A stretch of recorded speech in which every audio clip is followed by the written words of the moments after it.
What's good, y'all? This is Randall Branch. Welcome back to the channel. We got a body game video. We're gonna be talking about V-taper versus X-frame. Now, you guys have heard me talk about the V-taper. If you guys aren't new to the channel, but if you guys are new, subscribe to the channel, right? The V-taper is having a predominant upper body and having the legs in line with the hips, versus the X-frame is having these huge ass thighs and having more of an X shape versus a V shape, which is like it's almost the V shape is damn near like a Y shape because the legs are in line.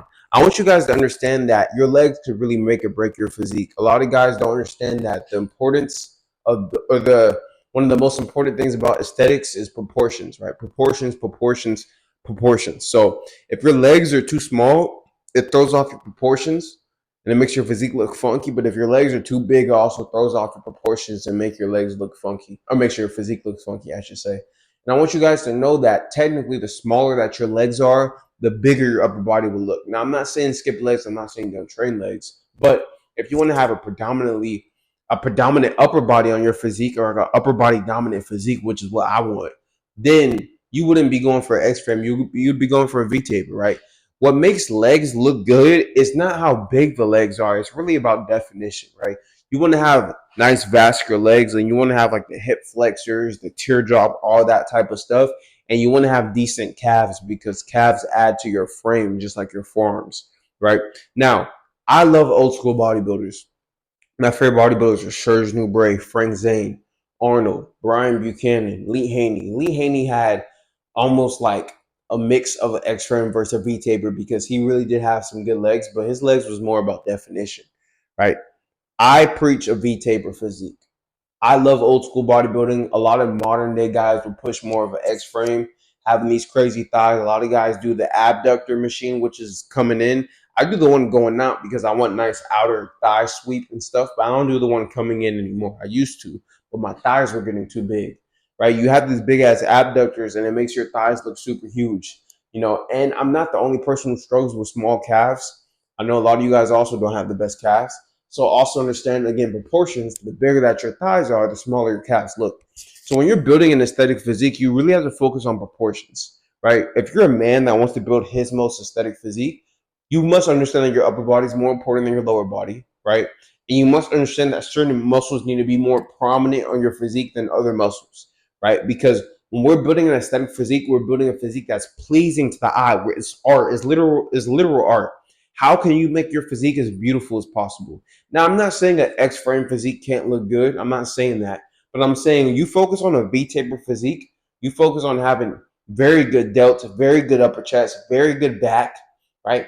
Good arms, right? You focus on your forearms, your neck, and you make sure that your legs, you have muscle mass on your legs, but you stay lean. You stay between that 7 to 12, 7 to 13% body fat so that you keep your legs nice and defined and sleek.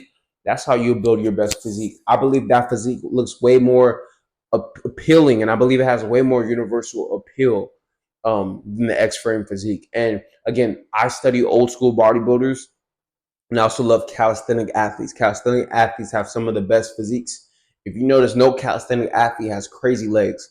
They have a very good upper body and they have very defined legs, right? They're lean because they need to be lean to perform. And calisthenic athletes have some of the best physiques. So I train for a physique. I train for health and I train for physique. Just like I mentioned, I guess this video is going to come out first. So just like I'm going to mention in my next video when I talk about BMI, health and aesthetics, okay? If you want to build the most aesthetic physique, I believe a V-taper is more aesthetic than the X-frame. Again, the X-frame came a little bit later with like Dorian Yates, Ronnie Coleman, when the new machines came in, when people were trying to get as big as possible. But old school bodybuilding is where it's at. I think a lot of you guys need to go back to studying old school bodybuilders for a plethora of reasons. And I just tend to favor old school bodybuilders more. They didn't have like this gym is life, gym cell type of mindset. They had this mindset of, first of all, they were very good looking guys, very charismatic guys. They talked to women. They dated around. There's a lot of pictures of them posing with women, right? They were movie stars. Dave Draper, Arnold, Serge Nubret, Reg Park, Steve Reeves. These guys were movie stars. Like they had universal appeal, right? Universal appeal, right? And it goes from not only what they did in life, but also their physique, which is what the premise of this video is, this body game video.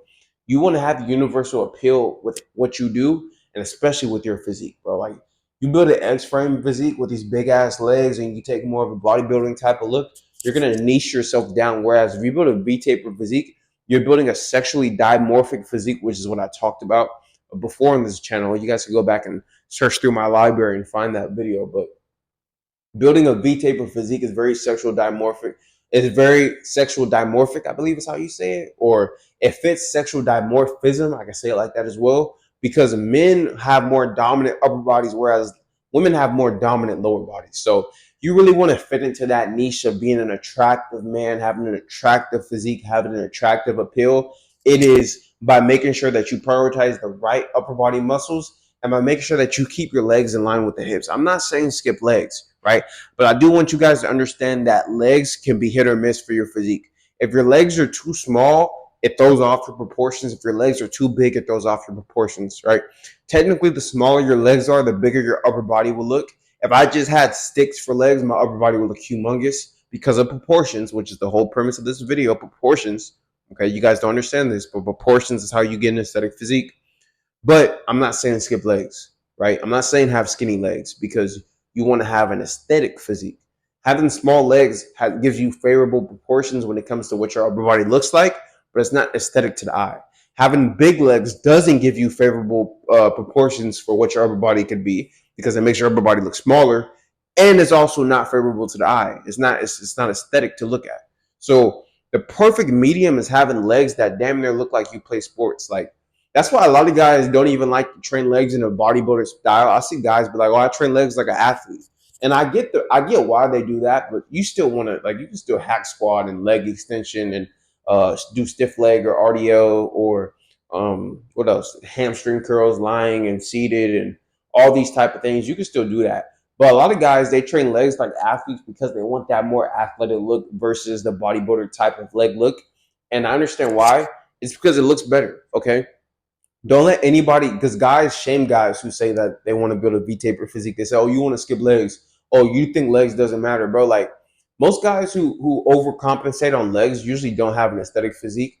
Not even from the fact that they have big legs, but they're usually just fat. Like all the guys who, or they have no profile picture. Like dudes be like, "Oh, he skips legs. Oh, his legs are this, his legs are that." They have no physique or no profile picture, and they just look like shit. If they do have a physique, or I guess I wouldn't call it a physique, but if they do have a profile picture and they do post their body, right? Because there's a difference between having a body and having a physique, and I'm gonna make a video about that. But they just look watery and bloated and puffy. They don't even look aesthetic. So I want you guys to not fall for the hype, right? The hype right now that I'm seeing is all build an X frame. Oh, men need to have bigger legs and shit, bro. Like keep the legs nice and athletic. Train your legs. I say if you want to train legs twice a week, depending on how underdeveloped your legs are, that's cool. But I train legs once a week.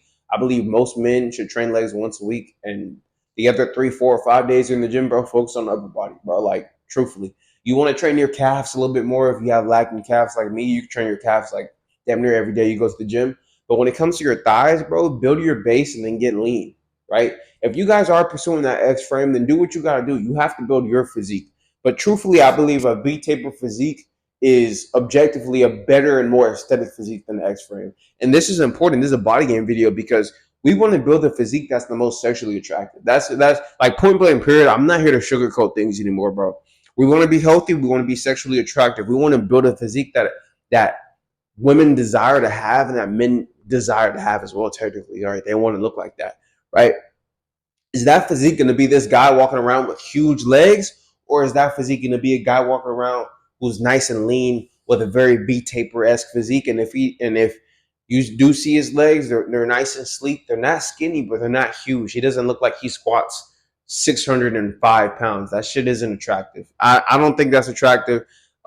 Personally, that's not the look I'm going for. And personally, I don't think it's a universally appealing look.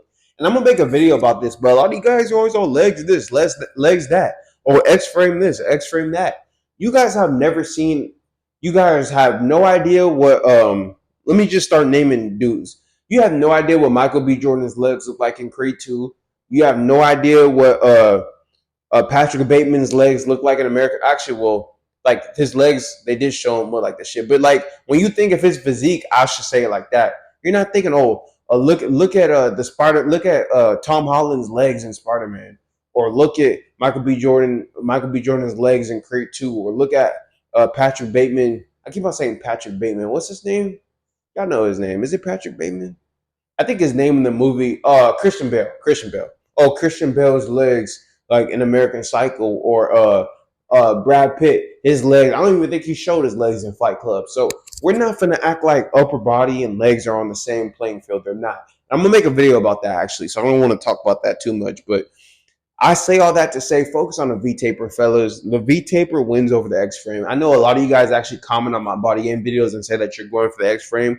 Well, do you? I'm not going to tell you what to do, but I am going to tell you what to do if you're on my channel, actually, bro. Build a V taper, bro. Keep the legs nice and sleek. Keep them looking good. And, like, you train them and shit. But that upper body, bro, that V taper physique with the legs in line with the hips, it just gives you a very, very good look, bro. It gives you a very masculine look. Okay, I'm gonna talk more about this, but I already recorded this video and this shit stopped. So I had to re-record this video and I got a lot of shit I gotta do right now. So I gotta end this video, y'all. But I appreciate you guys for checking out this video. This is BodyGame V Taper versus X Frame. And I'll probably make a part 2 to this video in a couple weeks just because I want to be able to give you guys better information on it. Got this fucking nut. I want to be able to give you guys better information on it when I'm at a time where I'm not moving across the country in a day. Okay, so I'll probably make a part 2 on this video maybe later on. And this is BodyGame V Taper versus X Frame. And in that video, I'm gonna detail a little bit more about the differences between the two physiques, even though there's not nothing crazy. I did talk about that in this video, but I want to talk about that a little bit more. And I want to also talk about what they signal. So I'm gonna talk more about this. I'll make a part 2 if you guys want it. Comment, okay? Like this video, comment on this video, share this video. Subscribe to the channel if you're new. If you're not new, you should already be subscribed. Make sure you guys check the description if you guys want to access my coaching, my personalized plans, my ebooks and programs. If you guys want to book a strategy, call me, all that. And also make sure you guys follow me on Instagram at Randall Branch, all right? I appreciate you guys for checking out this video. This is Randall Branch Media. I'll see you guys tomorrow. Peace.